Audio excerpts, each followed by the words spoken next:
जान ला आज जे कई बिल नहीं जमा भवाटे ना एक एक जने का पूरा तार काट ले जाबे और मीटर से सीधा उनका तार एकदम अलग कर दी जाई। ठीक बजे साहब देखा जाई साहब कहूँ छिनराई बात रहे बहुत मारा जावे वो दिन खदेड़ के मारे रहे नहीं जान ले। अरे यार गलती एक बार हो जाता बार बार थोड़ी होता है। चला चुपचाप काम करा अपन बस। ठीक बा मजा आएगा ना। हाँ ठीक है ठीक। एकरे घर एक मलाइक बोलावा। ठीक बा हाँ जल्दी लिया क्या आवा बतावा इतनी बिल आए के बाटे ये सब जमा नहीं कर पावत बाटन। आवत बात बताइए एक जने तार कटवाई दे जल्दी बनावा यार। साहब कहे बुलाया?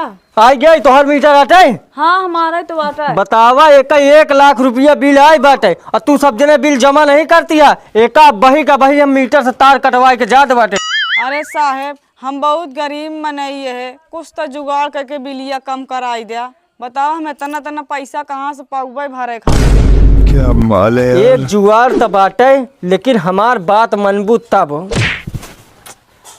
अरे यार रुका रहा बातचीत तो करे दिया लाइट बिलिये वाली बात करते बाटे ठीक है कहा तही। हाँ बतावा बात मनबू काहे ना मानब हमार लेकिन लाइट बिल कम हो अरे बिल्कुल कम हो जाये एकदम कम हो जाये समझ ला कि एकदम 0 हो जाये।